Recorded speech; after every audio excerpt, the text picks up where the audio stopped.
Hey everybody, welcome to the church building tonight. We're continuing our journey through the book of Numbers, the most challenging book for me, but we will get through it. This is a cover-to-cover Bible reading for the uninitiated. My goal is to read through the entire Bible to basically say for once in my life, hey, I've read that book, cover to cover. So we're continuing on. We're still in the Old Testament, still pretty early in the whole Bible. As far as total length is concerned, we're still towards the front end of the cover. So again, we're in Numbers chapter 11, and we're going to dive right in. Now, when the people complained in the hearing of the Lord about their misfortunes, the Lord heard it, and his anger was kindled. Then the fire of the Lord burned against them and consumed some outlying parts of the camp. But the people cried out to Moses, and Moses prayed to the Lord, and the fire abated. So that place was called Taberah, because the fire of the Lord burned against them. The rabble among them had a strong craving, and the Israelites also wept again and said, "If only we had meat to eat! We remember the fish we used to eat in Egypt for nothing. The cucumbers, the melons, the leeks, the onions, and the garlic. But now our strength is dried up, and there is nothing at all but this manna to look at." Now the manna was like coriander seed, and its color was like the color of gum resin. The people went around and gathered it, ground it in mills or beat it in mortars, then boiled it in pots and made cakes of it. And the taste of it was like the taste of cakes baked with oil. When the dew fell on the camp in the night, the manna would fall with it. Moses heard the people weeping throughout their families, all at the entrances of their tents. Then the Lord became very angry, and Moses was displeased. So Moses said to the Lord, "Why have you treated your servant so badly? Why have I not found favor in your sight, that you lay the burden of all this people on me? Did I conceive all this people?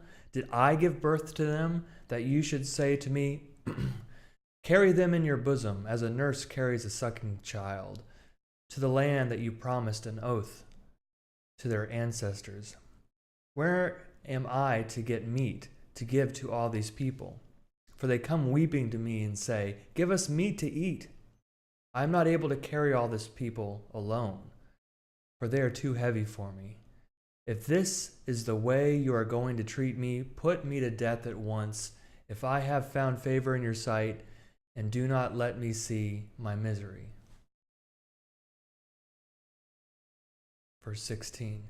So the Lord said to Moses, "Gather for me 70 of the elders of Israel, whom you know to be the elders of the people and officers over them. Bring them to the tent of meeting, and have them take their place there with you. I will come down and talk with you there. And I will take some of the Spirit that is on you and put it on them. And they shall bear the burden of the people along with you, so that you will not bear it all by yourself. And say to the people, 'Consecrate yourselves for tomorrow, and you shall eat meat. For you have wailed in the hearing of the Lord, saying, If only we had meat to eat. Surely it was better for us in Egypt. Therefore the Lord will give you meat, and you shall eat. You shall eat not only 1 day or 2 days or 5 days or 10 days or 20 days, but for a whole month, until it comes out of your nostrils and becomes loathsome to you, because you have rejected the Lord who is among you, and have wailed before him, saying, Why did we ever leave Egypt?' And Moses said, 'The people I am with number 600,000 on foot, and you say, I will give them meat, that they may eat for a whole month. Are there enough flocks and herds to slaughter for them? Are there enough fish in the sea to catch for them?' The Lord said to Moses, 'Is the Lord's power limited? Now you shall see whether my word will come true for you or not.' So Moses went out and told the people the words of the Lord, and he gathered 70 elders of the people and placed them all around the tent. Then the Lord came down in a cloud and spoke to him, and took some of the Spirit that was on him and put it on the 70 elders. And when the Spirit rested upon them, they prophesied. But they did not do so again. 2 men remained in the camp, one named Eldad and the other named Medad. and the Spirit rested on them. They were among those registered, but they had not gone out to the tent, and so they prophesied in the camp. And a young man ran and told Moses, Eldad and Medad are prophesying in the camp. And Joshua, son of Nun, the assistant of Moses, one of his chosen men, said, My lord Moses, stop them. But Moses said to him, Are you jealous for my sake? Would that all the Lord's people were prophets, and that the Lord would put his Spirit on them? And Moses and the elders of Israel returned to the camp. I kind of read that poorly. I'm trying to understand that. Are you jealous for my sake? Would that the Lord's people were prophets, and that the Lord would put his Spirit on them? Would that all the Lord's people were prophets? Okay, he's saying don't make a fuss about them. And don't we wish that everybody could prophesy or something? All right, sorry, didn't mean to inject some commentary. Verse 31 of chapter 11. Then a wind went out from the Lord, and it brought quails from the sea and let them fall beside the camp, about a day's journey on this side and a day's journey on the other side, all around the camp, about 2 cubits deep on the ground. So the people worked all that day and night and all the next day gathering the quails. The least anyone gathered was 10 homers, and they spread them out for themselves all around the camp. But while the meat was still between their teeth, before it was consumed, the anger of the Lord was kindled against the people. And the Lord struck the people with a very great plague, so that the place was called Kibroth Hattava, because there they buried the people who had the craving. From Kibroth Hattava, the people journeyed to Hazeroth. Now wait a second, they were eating the quail and then God got mad at them again?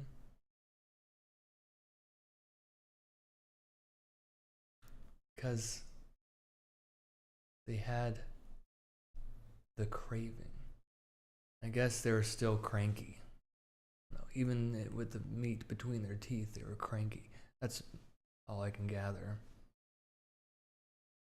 While they were at Hazeroth, Miriam and Aaron spoke against Moses because of the Cushite woman whom he had married, for he had indeed married a Cushite woman. And they said, Has the Lord spoken only through Moses? Has he not spoken through us also? And the Lord heard it. Now the man Moses was very humble, more so than anyone else on the face of the earth. Suddenly the Lord said to Moses, Aaron, and Miriam, Come out, you three, to the tent of meeting. So the 3 of them came out. Then the Lord came down in a pillar of cloud and stood at the entrance of the tent and called Aaron and Miriam, and they both came forward. And he said, Hear my words. When there are prophets among you, I, the Lord, make myself known to them in visions. I speak to them in dreams. Not so with my servant Moses. He is entrusted with all my house. With him I speak face to face, clearly, not in riddles, and he beholds the form of the Lord. Why then were you not afraid to speak against my servant Moses? And the anger of the Lord was kindled against them, and he departed. When the cloud went away from the tent, Miriam had become leprous, as white as snow, and Aaron turned toward Miriam and saw that she was leprous. Then Aaron said to Moses, O my Lord, do not punish us for a sin that we have so foolishly committed. Do not let her be like one stillborn, whose flesh is half consumed when it comes out of its mother's womb. Ugh. And Moses cried to the Lord, O God, please heal her. But the Lord said to Moses, If her father had but spit in her face, would she not bear her shame for 7 days? Let her be shut out of the camp for 7 days, and after that she may be brought in again. So Miriam was shut out of the camp for 7 days, and the people did not set out on the march until Miriam had been brought in again. After that, the people set out from Hazeroth and camped in the wilderness of Paran. Chapter 13. The Lord said to Moses, Send men to spy out the land of Canaan, which I am giving to the Israelites. From each of their ancestral tribes you shall send a man, every one a leader among them.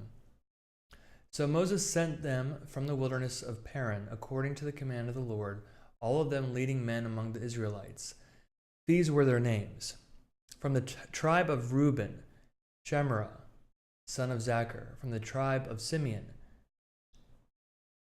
Shaphat, son of Hori. From the tribe of Judah, Caleb, son of Jephunneh. From the tribe of Issachar, Igal, son of Joseph. From the tribe of Ephraim, Hoshea, son of Nun. From the tribe of Benjamin, Palti, son of Raphu. From the tribe of Zebulun, Gadiel, son of Sodai. From the tribe of Joseph, that is, from the tribe of Manasseh, Gadai, son of Susi. From the tribe of Dan, Amiel, son of Gamali. From the tribe of Asher, Sethur, son of Michael. From the tribe of Naphtali, Nabi, son of Vapshi. From the tribe of Gad, Geuel, son of Maki. These were the names of the men whom Moses sent to spy out the land. And Moses changed the name of Hoshea, son of Nun, to Joshua. Moses sent them to spy out the land of Canaan and said to them, "Go up there into the Negeb and go up into the hill country and see what the land is like, and whether the people who live in it are strong or weak, whether they are few or many, and whether the land they live in is good or bad, and whether the towns that they live in are unwalled or fortified, and whether the land is rich or poor, and whether there are trees in it or not. Be bold and bring some of the fruit of the land." Now it was the season of the first ripe grapes.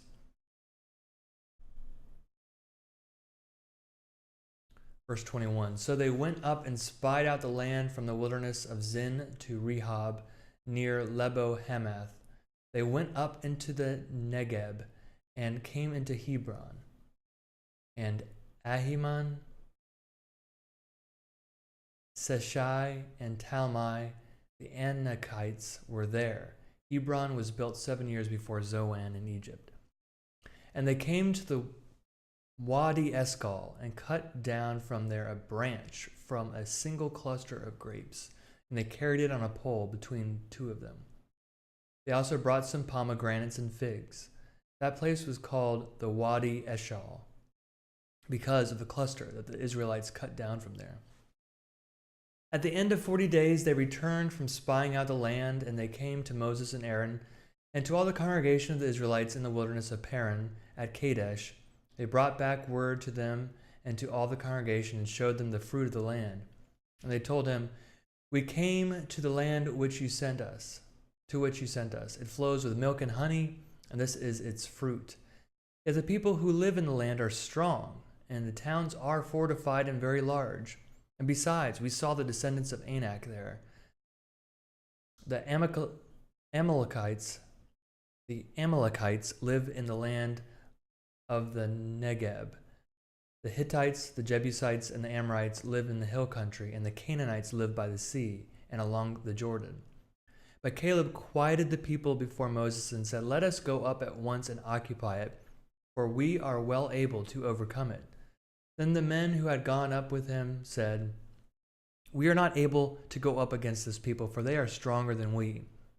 So they brought to the Israelites an unfavorable report of the land they had spied out, saying, the land that we have gone through as spies is a land that devours its inhabitants, and all the people that we saw in it are of great size. There we saw the Nephilim. The Anakites come from the Nephilim, and to ourselves we seem like grasshoppers, and so we seem to them. Chapter 14. Then all the congregation raised a loud cry, and the people wept that night. And all the Israelites complained against Moses and Aaron. The whole congregation said to them, "Would that we had died in the land of Egypt, or would that we had died in this wilderness. Why is the Lord bringing us into this land to fall by the sword? Our wives and our little ones will become booty. Would it not be better for us to go back to Egypt?" So they said to one another, "Let's choose a captain and go back to Egypt." Then Moses and Aaron fell on their faces before all the assembly of the congregation of the Israelites. And Joshua son of Nun and Caleb son of Jephunneh, who were among those who had spied out the land, tore their clothes and said to all the congregation of the Israelites, "The land that we went through as spies is an exceedingly good land. If the Lord is pleased with us, he will bring us into this land and give it to us, a land that flows with milk and honey. Only do not rebel against the Lord, and do not fear the people of the land, for they are no more than bread for us. Their protection is removed from them, and the Lord is with us. Do not fear them." But the whole congregation threatened to stone them. Then the glory of the Lord appeared at the tent of meeting to all the Israelites, and the Lord said to Moses, "How long will this people despise me? And how long will they refuse to believe in me, in spite of all the signs that I have done among them? I will strike them with pestilence and disinherit them, and I will make of you a nation greater and mightier than they." Verse 13. But Moses said to the Lord, "Then the Egyptians will hear of it, for in your might you brought up this people from among them, and they will tell the inhabitants of this land, 'They have heard that you, O Lord, are in the midst of this people, for you, O Lord, are seen face to face, and your cloud stands over them, and you go in front of them in a pillar of cloud by day and a pillar of fire by night. Now if you kill this people all at one time, when the nations who have heard about you will say, it is because the Lord was not able to bring this people into the land he swore to give them, that he has slaughtered them in the wilderness. And now, therefore, let the power of the Lord be great in the way that you have promised when you spoke, saying, the Lord is slow to anger and abounding in steadfast love, forgiving iniquity and transgression, but by no means clearing the guilty, visiting the iniquity of the parents upon the children to the third and the fourth generation." Verse 19. "Forgive the iniquity of this people according to the greatness of your steadfast love, just as you have pardoned this people from Egypt until now." Then the Lord said, "I do forgive, just as you have asked. Nevertheless, as I live, and as all the earth shall be filled with the glory of the Lord, none of the people who have seen my glory and the signs that I did in Egypt and in the wilderness, and yet have tested me these 10 times, and have not obeyed my voice, shall see the land that I swore to give to their ancestors. None of those who despise me shall see it. But my servant Caleb, because he has a different spirit, and has followed me wholeheartedly, I will bring into the land into which he went, and his descendants shall possess it.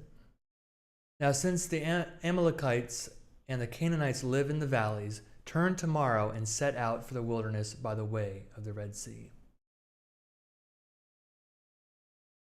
Verse 26. "And the Lord spoke to Moses and to Aaron, saying, How long shall this wicked congregation complain against me? I have heard the complaints of the Israelites which they complain against me. Say to them, As I live, says the Lord, I will do to you the very things I heard you say. Your dead bodies shall fall in this very wilderness, and of all your number included in the census from 20 years old and upward, who have complained against me, not one of you shall come into the land in which I swore to settle you, except Caleb son of Jephunneh and Joshua son of Nun. But your little ones, who you said would become booty, I will bring in, and they shall know the land that you have despised. But as for you, your dead bodies shall fall in this wilderness, and your children shall be shepherds in the wilderness for 40 years, and shall suffer for your faithlessness until the last of your dead bodies lies in the wilderness. According to the number of the days in which you spied out the land, 40 days, for every day a year, you shall bear your iniquity 40 years, and you shall know my displeasure. I, the Lord, have spoken. Surely I will do thus to all this wicked congregation gathered together against me. In this wilderness they shall come to a full end, and there they shall die." And the men whom Moses sent to spy out the land, who returned and made all the congregation complain against him by bringing a bad report about the land, the men who brought an unfavorable report about the land died by a plague before the Lord. But Joshua son of Nun and Caleb son of Jephunneh alone remained alive of those men who went to spy out the land. Verse 39. When Moses told these words to all the Israelites, the people mourned greatly. They rose early in the morning and went up to the heights of the hill country, saying, Here we are. We will go up to the place that the Lord has promised, for we have sinned. But Moses said, "Why do you continue to transgress the command of the Lord? That will not succeed. Do not go up, for the Lord is not with you, and do not let yourselves be struck down before your enemies, for the Amalekites and the Canaanites will confront you there, and you shall fall by the sword, because you have turned your back from following the Lord. The Lord will not be with you." But they presumed to go up to the heights of the hill country, even though the ark of the covenant of the Lord and Moses had not left the camp. Then the Amalekites and the Canaanites who lived in that hill country came down and defeated them, pursuing them as far as Hormah. And that is chapters 11 through 14. Interesting character study about the nature of God in the Bible, specifically the Old Testament.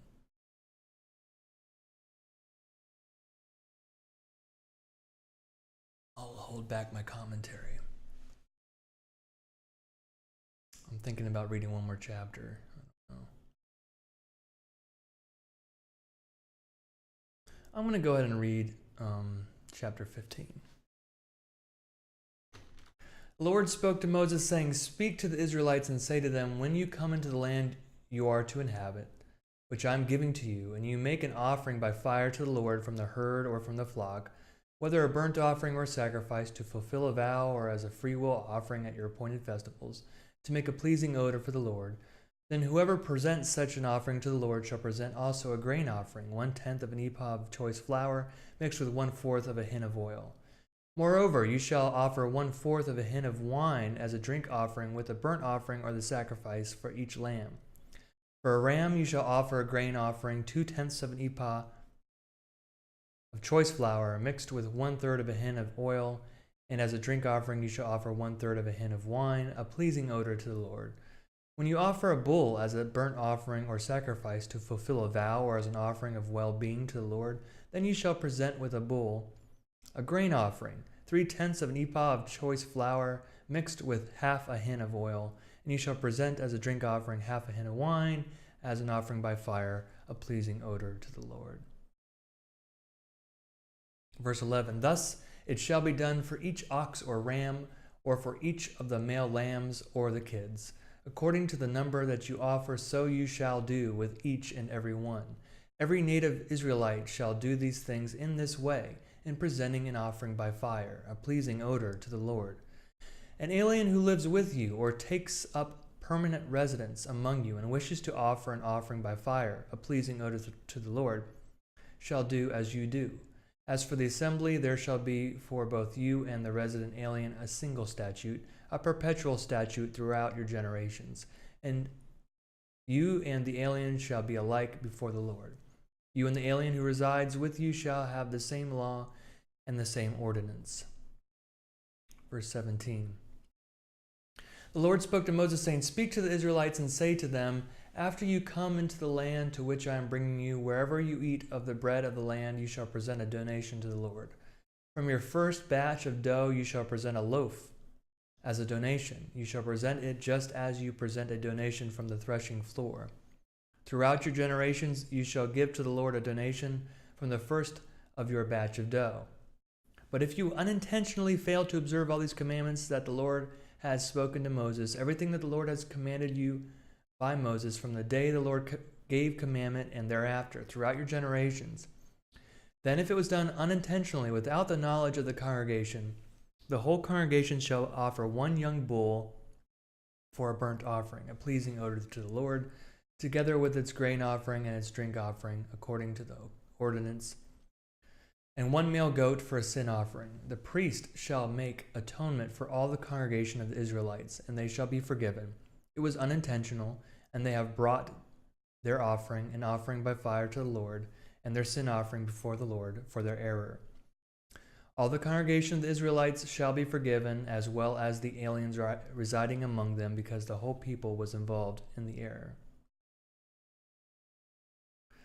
Verse 27, an individual who sins unintentionally shall present a female goat a year old for a sin offering, and the priest shall make atonement before the Lord for the one who commits an error when it is unintentional, to make atonement for the person who then shall be forgiven.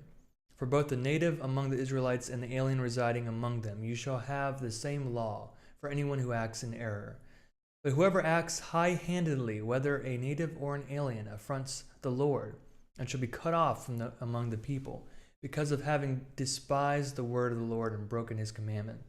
Such a person shall be utterly cut off and bear the guilt. When the Israelites were in the wilderness, they found a man gathering sticks on the Sabbath day. Those who found him gathering sticks brought him to Moses, Aaron, and to the whole congregation. They put him in custody because it was not clear what should be done to him.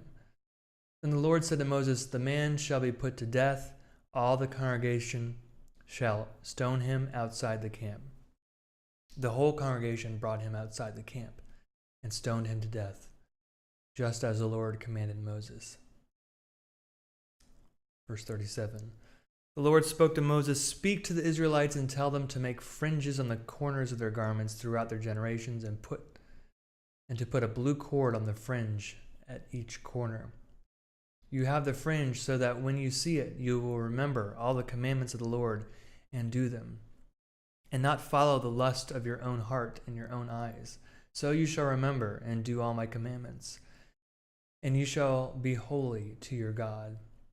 I am the Lord your God, who brought you out of the land of Egypt to be your God. I am the Lord your God." That's chapter 15. Numbers almost feels like Exodus part 2. It's like even more intense. More commandments. I'm wondering, is there a master chart of all these commandments? I'm not sure if these are new commandments or if they're overriding past commandments. It's hard for me to keep track. Maybe that's not the point of this reading, is for me to keep track of all the commandments. It just seems like a lot. There's a lot going on. What to sacrifice, who does what clothing to wear.